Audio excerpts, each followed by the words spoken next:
അമ്മാളു, ഈശ്വര, ഞാൻ എന്തായി കാണുന്നത്? ഇനി മുതൽക്ക് ഒരു വർഷകാലം ഏട്ടൻ്റെ സ്റ്റുഡൻറ്. പ്രിൻസിപ്പൾ ഇറങ്ങിപ്പോയതും കുട്ടികളെല്ലാവരും ഇരുന്ന് മുറുമുറുക്കുന്നു. ഒരുതരം തേനീച്ച മൂളും പോലെ. പെൺപടിയുടെ വശത്തു നിന്നുമാണ് മൂളിച്ച പൊങ്ങി വരുന്നത്. എന്തൊരു ഒടുക്കത്തെ ഗ്ലാമറാടി! ഈ കള്ളക്കുട്ടനെ എനിക്ക് വേണം, എൻ്റെ മുത്തല്ലേ ഇത്. തൊട്ട് പിന്നിൽ നിന്നും ഏതോ ഒരു പെൺകുട്ടി അടക്കം പറയുകയാണ്. ദേ ആ വാതുക്കലെത്തിയപ്പോൾ തന്നെ ഞാൻ തീർപ്പ് കൽപ്പിച്ചതാ, ഈ വരുന്നതേ എൻ്റെ പ്രാണനാഥനാണെന്നുള്ള കാര്യം. അപ്പോഴാണോ നിന്റെ ഉടായ്പ വർത്താനം? മാറിപ്പൊയ്ക്കോണം കേട്ടോ നീയ. മറ്റൊരു പെൺകുട്ടിയാണ്. അമ്മാളോ പതിയെ മുഖം തിരിച്ചൊന്നു നോക്കി. ഓ, കാമദേവന്റെ ഈ ലുക്ക് മാത്രമേ ഉള്ളൂ. തനി കൂതറയാണ് ഇയാള്. വിളിച്ചു പറയണമെന്ന് ആഗ്രഹം ഉണ്ടെങ്കിൽ പോലും നിശബ്ദയായി തുടരുവാനേ ഇപ്പോൾ കഴിയത്തുള്ളൂവെന്ന് അമ്മാളു ഓർത്തു. ഫ്രണ്ട്സ്, വിഷ്ണുവേട്ടൻ്റെ ശബ്ദം കേട്ടതും അമ്മാളും മുഖമുയർത്തി. എൻ്റെ പേര് വിഷ്ണു. ഞാൻ ഇതിനു മുന്നേ ഇവാനിയോസ് കോളേജിൽ ടെമ്പററി പോസ്റ്റിൽ വർക്ക് ചെയ്യുമായിരുന്നു. ഇന്നു മുതൽ ഇവിടെ പെർമനൻ്റായി കയറി. എൻ്റെ സബ്ജക്റ്റ് പോളിമർ കെമിസ്ട്രിയാണ്. പിന്നീട് അങ്ങോട്ട് ഒരു നീണ്ട പ്രസംഗമായിരുന്നു അവൻ. വിഷ്ണു പഠിപ്പിക്കുന്ന സബ്ജക്റ്റ് കൂടി കേട്ടതും അമ്മാളു ഞെട്ടി വിറച്ചു. തനിക്ക് ഏറ്റവും ബുദ്ധിമുട്ടുള്ളതാണ് ഈ നശിച്ച വിഷയം. അതുതന്നെ വിഷ്ണുവേട്ടൻ പഠിപ്പിക്കുന്നത്. ഇന്നു മുതൽ തനിക്ക് ശനിദശ മാത്രമല്ല, അതിൽ കേതുവിൻ്റെ അപഹാരം കൂടി തുടങ്ങിയല്ലോ. അവൾ വിഷമത്തോടെ വിഷ്ണുവിനെ നോക്കി. ആള് ഭയങ്കര സ്ട്രിക്റ്റ് ആണെന്ന് കുട്ടികൾക്കൊക്കെ വൈകാതെ മനസ്സിലായി. പിന്നെ എല്ലാവരുടെയും സെൽഫ് ഇൻട്രോ ടൈം ആയിരുന്നു. പഠിപ്പിസ്റ്റുകളാണല്ലോ പൊതുവെ മുൻബെഞ്ചിലിരിക്കുന്നത്. പൂർണ്ണ, മേഘന, ലയ, അന്ന. ആദ്യത്തെ ബെഞ്ചിലെ 4 കുട്ടികളുടെ കഴിഞ്ഞ് അടുത്ത ഊഴം അമ്മാളുവിൻ്റെ ആയിരുന്നു. എൻ്റെ പേര് വൈദേഹി നമ്പൂതിരി. മുണ്ടൂരാണ് സ്വദേശം. ഇന്നു മുതൽ ഞാനും ഈ കോളേജിൽ ജോയിൻ ചെയ്തു. ഇതിനു മുന്നേ പഠിച്ചത് സെയിൻറ്റ് ജോർജ് കോളേജിലായിരുന്നു. അവൾ പറഞ്ഞതും വിഷ്ണു അമ്മാളുവിനെ നോക്കി ഒന്ന് തല കുലുക്കി. ആൺകുട്ടികളൊക്കെ അവൾ എഴുന്നേറ്റപ്പോൾ എന്തൊക്കെയോ കമൻറ്റ് പറയുന്നുണ്ട്. ക്യൂട്ടാണല്ലേടാ, എന്തൊരു ഐശ്വര്യമാണ് ഈ തമ്പ്രാട്ടിക്കുട്ടിക്ക്. അത് കേട്ടതും വിഷ്ണുവിൻ്റെ മുഖം അവിടേക്ക് തിരിഞ്ഞു. ചന്ദനക്കുറിയൊക്കെ ഇട്ടിരിക്കുന്ന ഒരു പയ്യനായിരുന്നത്. അവനെ വിഷ്ണു ഒന്ന് അടിമുടി നോക്കി. അങ്ങനെ ഫസ്റ്റ് പീരീഡ് എല്ലാവരുടെയും പരിചയപ്പെടുത്തലൊക്കെ ആയിട്ട് അങ്ങ് കടന്നുപോയി. Afternoon first period സാറിൻ്റെയാണ്.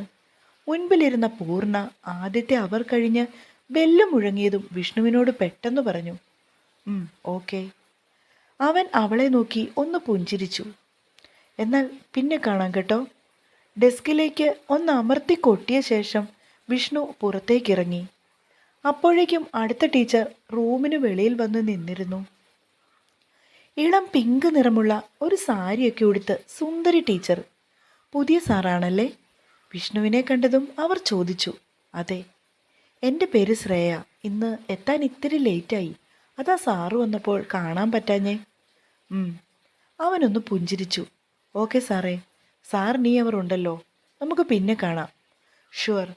അവളെ നോക്കി ഒന്നുകൂടെ ചിരിച്ചുകൊണ്ട് വിഷ്ണു നടന്നുപോയി. ചിരിച്ചുകൊണ്ട് കയറി വരുന്ന ശ്രേയ ടീച്ചറെ കണ്ടതും കുട്ടികൾ എല്ലാവരും എഴുന്നേറ്റു. എങ്ങനുണ്ട് പുതിയ സാറ്? കലിപ്പനാണോ പിള്ളേരെ? ലെക്ചർ സ്റ്റാൻഡിൽ കൊണ്ടുവന്ന് തൻ്റെ ബുക്സൊക്കെ വെച്ചിട്ട് ശ്രേയ ടീച്ചർ വന്ന് കുട്ടികളെ നോക്കി ചോദിച്ചു. കുഴപ്പമില്ല ടീച്ചറെ. പിന്നെ കണ്ടിട്ട് ആളത്ര പാവമല്ല. എന്തായാലും 2 ദിവസത്തിനുള്ളിൽ അറിയാം. ബാച്ചിലർ ആണെങ്കിലേ ഞങ്ങൾ സാറിനെ ആലോചിക്കാൻ പോവാ ശ്രേയ ടീച്ചർക്ക് വേണ്ടി, ആൺകുട്ടികളിൽ ഒരുവൻ പറഞ്ഞു. അത് കേട്ടതും ടീച്ചറിൻ്റെ മുഖം ചുവന്ന് തുടുത്തെന്ന് അമ്മാളുവിന് തോന്നി. പാവമാ സാറ്. പിന്നെ ഒരുപാട് ബഹളമൊന്നുമില്ല. പഠിക്കാൻ വന്നാൽ നമ്മൾ പഠിച്ചിട്ട് പൊക്കോണം, അത്രമാത്രം. പൂർണ്ണ പറഞ്ഞതും ആൺകുട്ടികളൊക്കെ ശബ്ദമുയർത്തി. ഓ, ഒരു പഠിത്തക്കാരി, ഒന്ന് പോടി നീയ്. അവളുടെ ഓഞ്ഞ കുറേ ഡയലോഗും.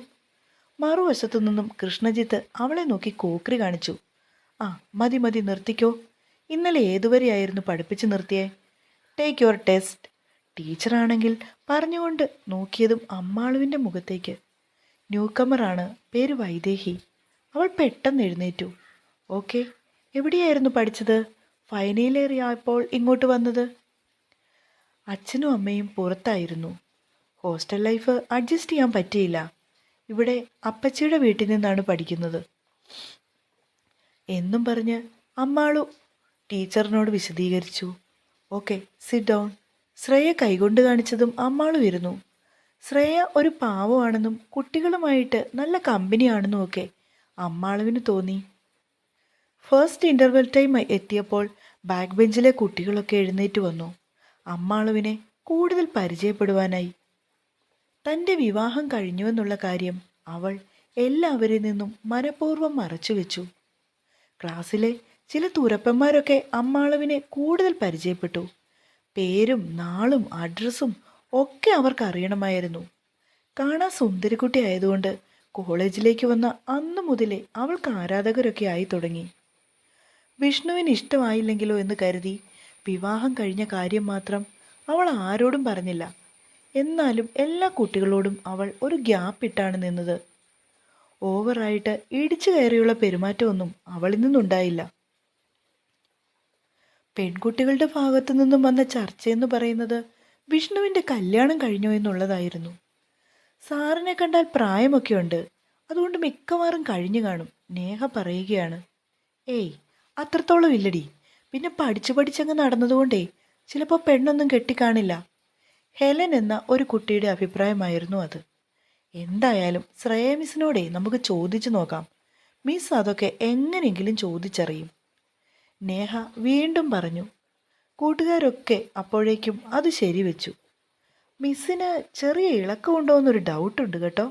നീ ശ്രദ്ധിച്ചായിരുന്നോടി? സാറിൻ്റെ കാര്യമൊക്കെ പറയുമ്പോൾ വല്ലാത്തൊരു ചിരി.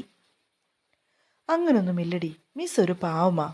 പിന്നെ അവിവാഹിതയായ ഒരു സുന്ദരിയും കൂടിയല്ലേ മിസ്. അതിൻ്റെ ഒരു ഇളക്കം അത്രേ കാണുള്ളൂ, ഹെലൻ പറഞ്ഞു നിർത്തി. എന്തായാലും ഒടുക്കത്തെ ഗ്ലാമറാണ് സാറ്. ചുമ്മാ നോക്കിയിരിക്കാൻ തോന്നും. എൻ്റെ സുന്ദര കുട്ടനല്ലേ വിഷ്ണു സാറ്. എന്തൊരു ഗാംഭീര്യമാണ് സാറിൻ്റെ മുഖത്ത്. ഐ ലവ് യു സാറേ. ഹെലൻ പറയുന്നത് കേട്ടപ്പോൾ അമ്മാളുവിന് ദേഷ്യം വന്നു. ഇവളുമാർക്കൊക്കെ എന്തിൻ്റെ സൂക്കേടാ.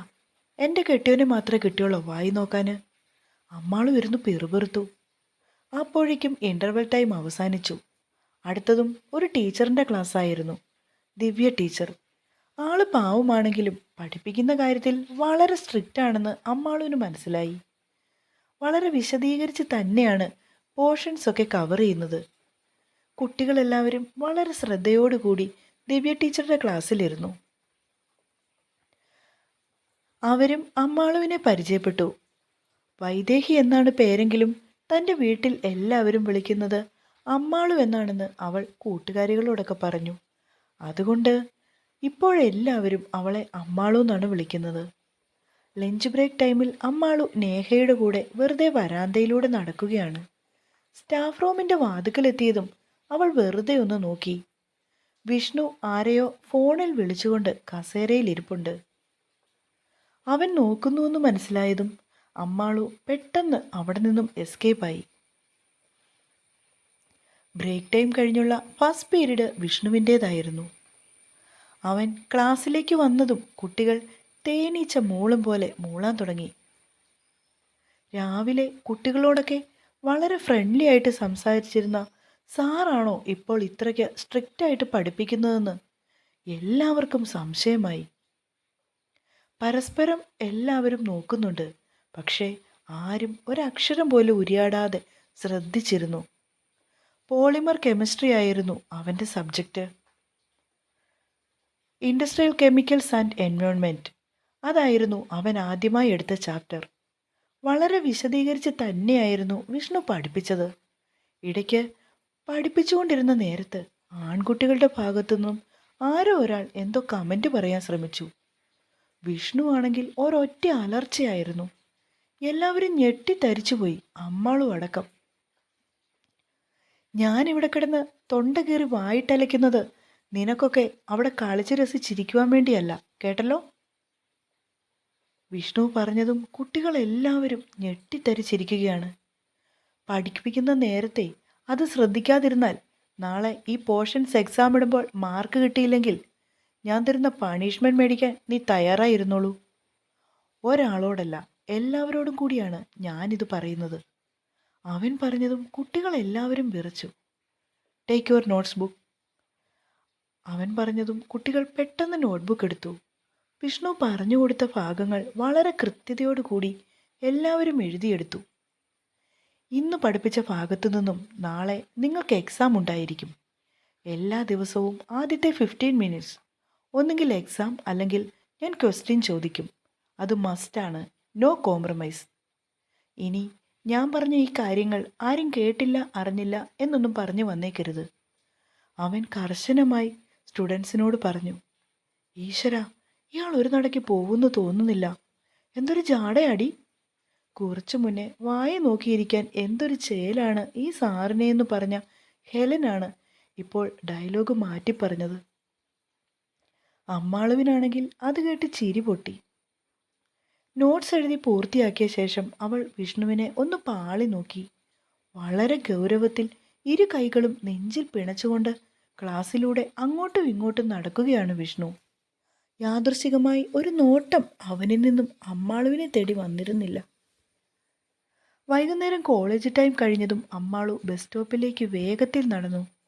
അവിടെ നിന്നും കുറച്ചു മാറി ഒരു സ്ഥലത്ത് നിൽക്കുവാനാണ് വിഷ്ണു അവളോട് പറഞ്ഞത്. അതിൻ പ്രകാരം അവൾ നടന്നുപോയി. 2 മിനിറ്റ് കഴിഞ്ഞപ്പോഴേക്കും കണ്ടു വിഷ്ണുവിൻ്റെ കാറ് വരുന്നത്. വണ്ടി കൊണ്ടുവന്ന് അവൻ നിർത്തിയതും അമ്മാളു ഡോർ തുറന്ന് മുൻപിലേക്ക് കയറിയിരുന്നു. പാതി വഴി കഴിഞ്ഞിട്ടും അവൻ അമ്മാളുവിനോട് ഒരക്ഷരം പോലും മിണ്ടിയില്ല. ഇടയ്ക്കൊക്കെ അവൾ വിഷ്ണുവിനെ മുഖം തിരിച്ചു നോക്കുന്നുണ്ട്. അവൻ പക്ഷേ അങ്ങനൊരാൾ വണ്ടിയിലുണ്ടെന്നുള്ള കാര്യം പോലും മറന്നുകൊണ്ടാണ് വണ്ടി ഓടിച്ചു പോകുന്നത്. എന്താണെന്നറിയില്ല, അതൊക്കെ കണ്ടപ്പോൾ അമ്മാളുവിൻ്റെ ഉള്ളിൽ ഒരു കുഞ്ഞു നൊമ്പരം പോലെ തോന്നി. തുടരും.